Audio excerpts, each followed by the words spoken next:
Diniz, boa noite. Sérgio Quinte, canal Atenção Vascaínos. Hoje o Vasco não teve o Felipe Coutinho, um meia. Você optou pela escalação do Matheus Carvalho, um volante. Das 5 substituições, você optou por fazer 4. Entrada, além do Adson, tinha o Alex Teixeira, o Garré, o Lloyd, o Jean Davi, opções ofensivas. Não sei se por falta de confiança nessas opções, você optou por jogadores mais defensivos, 2 volantes e um zagueiro. Hoje, as suas substituições foram mais pensando em ganhar o jogo ou em não perder? E por que que o desempenho do time hoje foi tão distante do estilo Fernando Diniz, fazendo o torcedor lembrar até mesmo o desempenho que o Vasco tinha com seus últimos treinadores? Obrigado.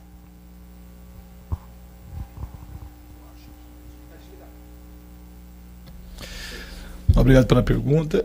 Eu acho que a distância, começar pelo final, a distância, ela é por conta da falta de tempo mesmo. A gente aprende a jogar assim. Quando vai no jogo tem dificuldade, você vai corrigir o que aconteceu no jogo, que podia ter jogado melhor, podia ter jogado melhor. O Fluminense exerceu uma pressão alta interessante. Se a gente tivesse com mais tempo de trabalho, vocês vão ver que quando tiver coisa parecida, a gente vai conseguir sair com mais facilidade. A ausência do Felipe Coutinho, já uma peça que mexe e já compromete um pouco, porque principalmente nessa fase inicial, as informações elas são praticamente majoritariamente para os jogadores titulares. Então foi isso, e foi um jogo no primeiro tempo mais equilibrado. No segundo tempo a gente acabou depois com as trocas, quando entrou o Adson e o Lucas Freitas, a gente começou a ter um pouco mais de controle. Aí depois a gente teve que começar a mexer de novo, a gente perdeu um pouco de organização e o Fluminense teve um predomínio, jogou um pouco mais no nosso campo. Em relação às trocas, eu botei, na realidade, eu fiz as trocas, na primeira troca que eu fiz, eu já deixei o time parecido com o que vinha jogando, então não foi uma coisa para perder, mas pelo contrário, não faz parte de mim. Se a gente iniciasse, precisasse, tinha uma opção de até de recuar o Hugo Moura e botar o Adson, mas a gente fez o primeiro gol, depois o jogo ficou empatado, esperei para ver como é que o time ia se comportar. Mas eu fiz uma troca primeira do zagueiro pelo zagueiro, porque o Luiz ele estava saindo muito à caça, ele estava amarelado já, e também tinha um pouco de receio dele ser expulso. O Lucas Freitas é um jogador um pouco mais experiente, que vinha jogando até então, antes da minha chegada, é um jogador que eu gosto também. E tirei o Matheus Cocão, que também estava amarelado, e botei o Adson. Então o time ficou com as características já mais ofensivas. E depois eu coloquei o Paulo, nas trocas eu coloquei o Paulinho, e na verdade o Paulinho era para ter entrado no lugar do Nuno Moreira ali. Não era para ter entrado no lugar, ele falou o nome e segundo ele o quarto árbitro entendeu errado. Porque a gente ia fechar um pouco mais o meio, ele ia ajudar um pouco mais, que é o lado forte do Fluminense, que é o lado direito, e com liberdade para dar volume no jogo. E aí o Tietê pediu para sair, estava cansado, a gente colocou o esforço, porque tinha saído o Hugo Moura, que não era para ter saído. As trocas foram essas. Boa noite, Diniz. Rodrigo Campos, TV Brasil, Rádio Nacional. Eu sei que você vai falar muito ainda nessa coletiva sobre esse jogo de hoje, mas eu gostaria de aproveitar a oportunidade para aprofundar mais um assunto que é de interesse de todo vascaíno, que é o momento do Vasco da Gama. Engana-se quem pensa que o Fernando Diniz estuda futebol dia e noite após ter sido treinador. Não, e eu sou testemunha disso, que eu lembro de você no final da carreira como jogador já estudando táticas de futebol. Por isso que eu fico bem à vontade para te perguntar o seguinte: ao contrário do que diz o presidente Pedrinho, que o Vasco está entre os 8 melhores do futebol brasileiro, 95% das outras pessoas que eu conheço e que conhecem futebol, inclusive cronistas esportivos, dizem que com esse elenco o Vasco vai brigar até o final para não cair, para não passar vergonha. Gostaria de explorar o seu conhecimento e a sua sinceridade para dizer, 25 de dezembro, dia de Natal, você vai agradecer por não cair ou vai lamentar por o Vasco não ter chegado numa situação melhor? Então, não tem promessas do que vai acontecer, mas eu estou nos 5%.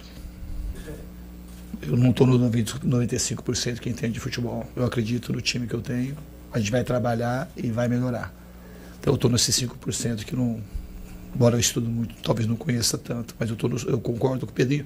Não é questão de colocar o time, se é 8º ou não. Eu não faço muito esse tipo de conta. Mas esse time, o início foi muito bom, sobre o jogo do Fortaleza. E hoje a equipe vai aprender a jogar jogo grande. Esses jogadores precisam ganhar confiança, eles precisam saber jogar com a torcida. O que teve de bom hoje foi a torcida. A gente não conseguiu corresponder à torcida. A torcida deu um show aí.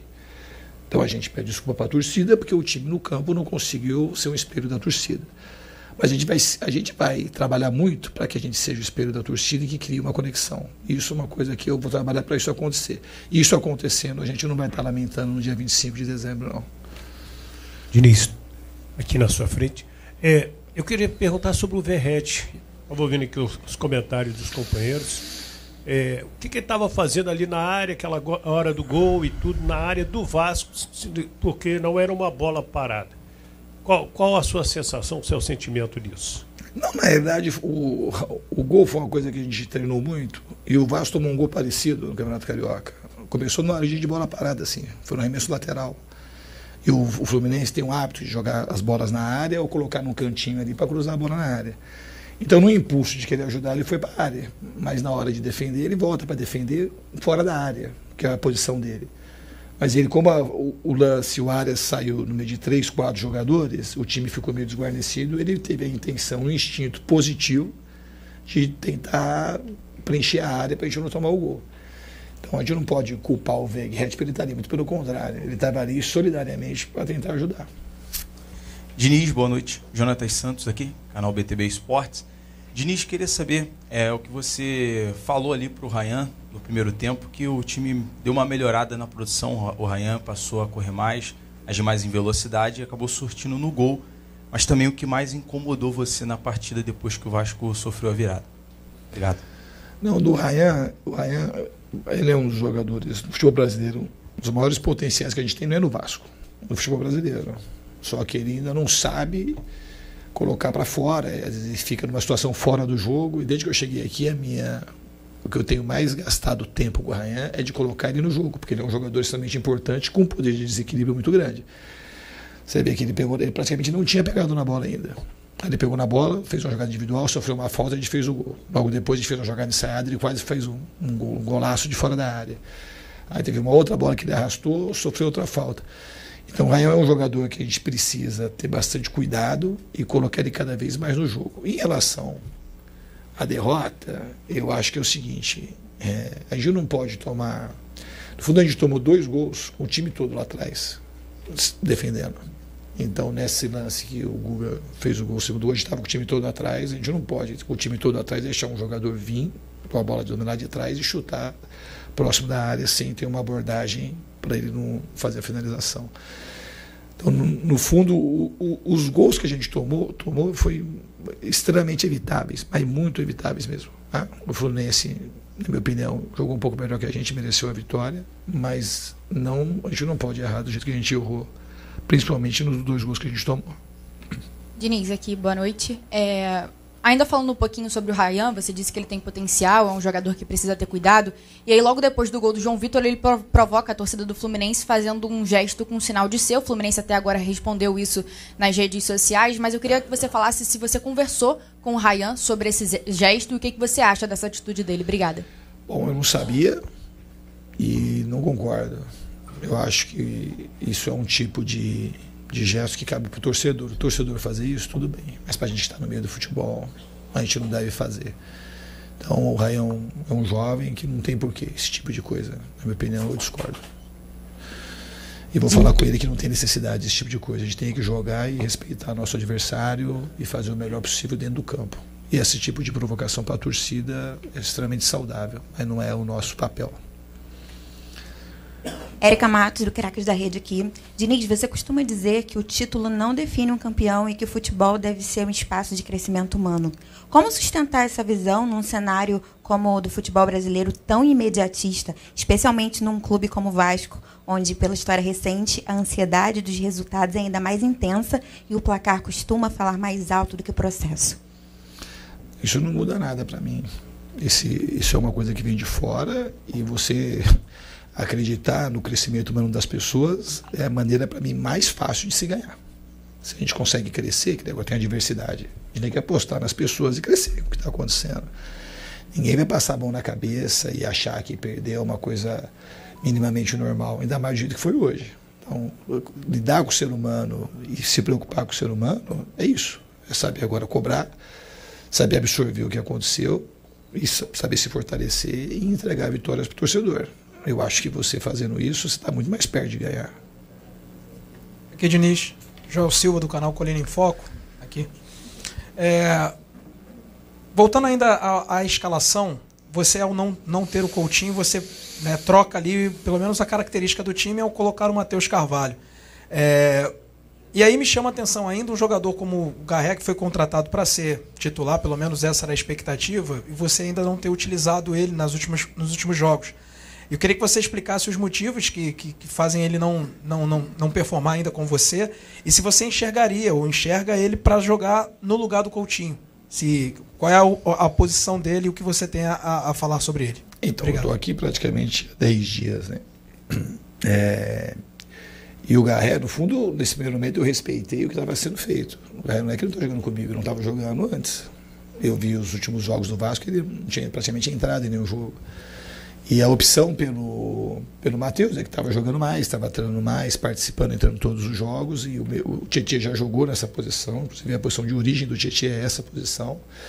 Eu achei que o time ia ganhar um pouco mais de consistência, e a gente tem tempo para treinar, e eu não posso responder ainda pelo Garré, porque eu conheço muito pouco do jogador, tanto do Garré, como do Sforza, como do Jean, como do próprio Lloyd. São jogadores que vieram, eu não tenho histórico de jogador, eu conheço mais, assim, desses jogadores que estão no Vasco, conheço mais o Jair, que hoje não foi relacionado, o Paulinho mesmo conheço um pouco mais, e o pouco que eu vi no treino, não teve ninguém que me saltou os olhos para me dar confiança para botar, ainda, entendeu? Isso vai acontecer com o tempo, pode ser que o Ré seja o titular a qualquer momento e o melhor jogador do time, eu preciso do tempo, isso de fato não precisa de tempo para ver.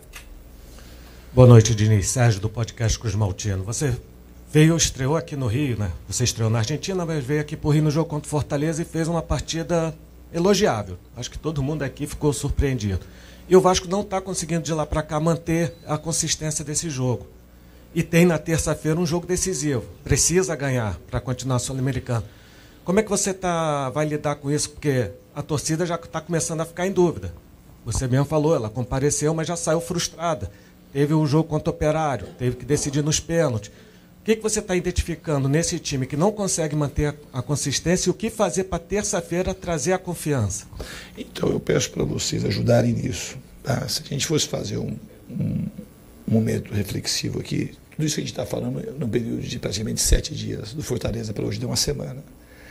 Aquilo não era o céu e depois agora não tem inferno nenhum. O jogo foi um jogo que podia ter terminado empatado, a gente podia ter ganho, podia ter perdido como perdeu o jogo de hoje. Esse é um jogo difícil de qualquer jeito. Eu acho que a gente está num processo de crescimento. O Vasco vai crescer. Vai crescer com treinamento, vai crescer fazendo partidas como essa, porque quando tem uma partidas como essa, tem muita coisa para você corrigir. E os jogadores vão aprendendo. E esse é um processo meio que inexorável. Não tem como fazer as coisas. Isso que precisa tempo. Não é um jeito de jogar. É um jeito de saber jogar quando o adversário pressiona mais, quando pressiona menos, quando baixa a confiança, quando você troca 1, 2 peças. Esse é o processo que leva tempo. Encaixar o jeito de jogar, lá na Argentina já tinha sido bom e contra o Fortaleza foi muito bem. Só que quando você recebe outro tipo de pressão, outro tipo de atmosfera, que você tem que ter uma tendência dos times que eu dirijo de buscar protagonismo no jogo, isso é uma coisa que você vai crescendo ao longo do tempo. E aqui eu acredito muito no potencial do time, os jogadores têm uma taxa de trabalho bastante alta e a tendência do time é melhorar e melhorar bem. Aqui, professor, aqui, ó, Eduardo Alves, da Vável Brasil. Você, numa das suas respostas anteriores, falou que esse primeiro momento do seu trabalho tem sido focado em informações para o time titular e, muito por isso, teve essa disparidade, por assim dizer, na forma de jogar hoje sem o Coutinho. Na próxima partida, o Vasco não vai ter o Hugo Moura suspenso. E eu queria saber se você já antecipa algum pensamento no sentido de substituir o Hugo. E você falou, desculpa até alongar, mas que você ainda não tem a plena consciência desse elenco, da característica dele. É uma dúvida que surge na torcida. Tem algum jogador que você entenda com a característica próxima do Hugo, de ser esse primeiro volante de ofício? Então, o que eu disse que o time, os jogadores titulares têm, você que às vezes priorizar um pouco no espaço mais curto para receber mais informação, mas está todo mundo recebendo informação. Todo mundo sabe que os vídeos que eu passo, eu alongo mais do que o normal. Então, todo mundo tem uma base de informações boa, mas conforme você joga e treina, você vai adquirindo um pouco mais de entrosamento, que é isso que eu quis dizer quando os jogadores titulares que vão repetindo a escalação, eles têm um pouquinho mais já de base, que fez no jogo, fez no treino, fez no jogo, às vezes vai no jogo, o cara fica à vontade para fazer no jogo, às vezes não fica. Então isso é uma coisa que leva um pouco de tempo. Em relação à substituição agora do Hugo, a gente tem algumas opções, não está definido ainda quem vai iniciar. A gente tem amanhã e depois para pensar sobre isso e escolher o melhor. Diniz, Bruno Murito aqui do GE. No Brasileirão são 7 jogos fora de São Januário e só um empate do Vasco, são outras 6 derrotas. Como fazer o Vasco melhorar, ser mais competitivo fora do seu estádio? Obrigado. É difícil responder essas coisas, assim, tem que trabalhar e o time se impor. É uma coisa que eu nunca tive muita diferença nos times de como o time joga dentro, joga fora. Então é uma coisa que a gente tem que melhorar em todos os aspectos do jogo e a vitória vai ser uma consequência daquilo que a gente melhorar. Eu não consigo dividir, embora o Vasco esteja acontecendo isso. É normal, de alguma forma, os mandantes terem um aproveitamento melhor. Mas para fazer boas campanhas em campeonatos de pontos corridos, não dá para você ficar dependendo de jogar só em São Januário. Então a gente vai ter que melhorar o time e passar a pontuar fora de casa. Diniz, Thiago Tocha, Vasco Velocidade. O Vasco teve uns primeiros minutos razoáveis, que abriu o placar, depois caiu muito de produção, que o Fluminense comandou o jogo. Por que o Vasco não mantém um certo padrão de jogo durante os 90 minutos? Eu acho que hoje a gente não conseguiu. Contra o Fortaleza, acho que a gente até melhorou do primeiro para o segundo tempo. A gente teve mais chance de gol. Mas hoje a gente, contra o Operário também foi, embora a gente tenha tomado o gol no final, a gente teve as melhores chances até para fazer o segundo gol do que tomar contra o Operário. Mas hoje, de fato, o segundo tempo, a metade do segundo tempo para frente, quando a gente começou a mexer muito na estrutura do time, o Fluminense acabou jogando mais no nosso campo. Eu concordo com você. Diniz, boa noite. Danilo do Expresso 1923. Queria falar um pouco da questão emocional. Parece que o time sentiu muito o gol do empate. Sofreu uma pressão bastante até o término do primeiro tempo. E no segundo tempo continuou a mesma pressão do Fluminense e o time muito recuado. Não senti dificuldade em relação à questão física, né? Acho que o Adson até entrou bem, correndo, fazendo movimentações. Houve uma questão realmente emocional, psicológica? Você acha que o time se perdeu ao longo desse empate e não conseguiu voltar para a partida, ter o domínio da partida? Foram lances muito esporádicos no segundo tempo. Obrigado. Eu acho que a gente teve um pouco de desencaixe tático, acho. O time tem uma ânsia, que é uma característica dos times que eu dirijo, de tirar o time de trás. E para você passar de uma marcação média para uma marcação alta, no time que tem uma boa saída como o Fluminense, às vezes você não encaixa e se você sai de maneira equivocada, você acaba ficando no meio do caminho, como aconteceu algumas vezes, e você fica com uma tendência maior de tomar o gol. Aí o time acabou se acomodando um pouco mais, jogando em linha abaixo, e o Fluminense teve mais domínio. Quando o Adson entrou com o Lucas Freitas, a gente começou a igualar o jogo e até dominar o Fluminense naquele momento. Daqui a pouco a gente tem que fazer outras trocas, e nessas trocas eu acho que a gente taticamente se perdeu e cai um pouco nessa questão que eu disse dos encaixes de marcação para poder subir, para poder não gerar espaço no meio das linhas. Que isso é uma coisa que com o tempo vai ser corrigido, não só para os jogadores que iniciam o jogo como titulares, como os outros que entrarem também. Boa noite, Diniz. Aqui, ó. Boa noite, Matheus Pedro da MP Esporte. Durante a partida do Vasco e Operário, houve um momento que o jogador gesticulou em sua direção. Como você avalia a convivência desse trabalho com um atleta de perfil temperamental como o Lloyd? Eu não acho que... Eu falei para vocês já na outra entrevista que eu nem entendi que ele fez um negócio direcionado para mim. Esse é um jogador que precisa de ajuda, a gente vai tentar acolher e ajudá-lo. E eu sou muito tranquilo com o jogador temperamental. Eu trabalhei com um monte de jogador com temperamento forte, diferente, e a minha relação com esse tipo de jogador tende a ser boa. Talvez o exemplo mais emblemático seja o próprio John Kennedy, que vocês conhecem bem, como outros que têm um temperamento diferente. Então eu acho que a gente vai fazer o que for possível para poder ajudar o Lloyd e ele conseguir render bem e criar também uma boa conexão com o torcedor. Diniz, Pedro Henrique Carvalho da Band News FM, boa noite. Vasco hoje não conseguiu desempenhar como no primeiro tempo, como foi no segundo tempo, a gente viu uma queda. muito por parte do Fluminense pressionar essa saída de bola. A gente viu muitas bolas, né, lançadas ao ataque pelas pontas. Teve até um momento que você chegou a jogar com 4 jogadores no ataque, né, o Nuno, o Ryan, o Verratti e o Adson. Ali lembrando até um esquema parecido que você já dirigiu outras equipes. O que você acha que faltou do entendimento para o time na volta do segundo tempo ali, nessa pressão na saída de bola do Fluminense? E você falou numa resposta anterior sobre adaptação ao elenco e saber o que extrair desses jogadores. Qual é a maior lição que você tira do jogo de hoje? Obrigado. Na verdade, a gente sofreu uma pressão do Fluminense no começo do segundo tempo, muito mais pela insistência em sair jogando curto, que era para alongar muito mais o jogo. Fez uma vez, 2 vezes, está com um pouco de dificuldade, faz a bola longa. O Fluminense acabou ficando pressionando a gente ali, aí virava arremesso lateral para o Fluminense, falta, escanteio. Os 10 primeiros minutos praticamente foi isso. A gente ficou insistindo em sair jogando curto, em vez de tirar o time e alongar, que a gente fez melhor isso no primeiro tempo. A gente variou mais entre sair curto e sair mais longo. A gente tem o Veguete, que sabe disputar bem a bola. Eu acho que os nossos primeiros 10 minutos do jogo, o Fluminense jogou melhor que a gente. Foi mais pela insistência de fazer um jogo curto, que não estava surtindo efeito, e a gente tinha que ter jogado um pouco mais alongado. Em relação, fiz uma pergunta em relação ao elenco, né? Para adaptar, porque você falou também sobre aprender a jogar jogos grandes. O próximo jogo vale a classificação. Não, então, e é isso, a gente vai, eu acho que na terça-feira a gente vai conseguir fazer uma partida melhor que a gente fez hoje. E a gente vai se adaptando. Hoje tem muitas lições, o time tem que sair hoje, aprender o que aconteceu, melhorar bem do que aconteceu hoje. A gente espera na terça-feira, embora tenha pouco tempo, a gente fazer as correções que dá para fazer, principalmente em vídeo, e entregar um rendimento melhor e uma efetividade melhor também. Oi, Diniz. David Sharp, do Antenados da Jogada. Tudo bem? Queria saber de você o que você percebeu, como é que você sentiu essa atmosfera aqui do Maracanã. Você de volta aqui num clássico, torcida mista, né, dividida, e você enfrentando o Fluminense com jogadores que você conhece, vários jogadores que você conhece. Como é que você se sentiu nessa atmosfera? Eu me senti bem.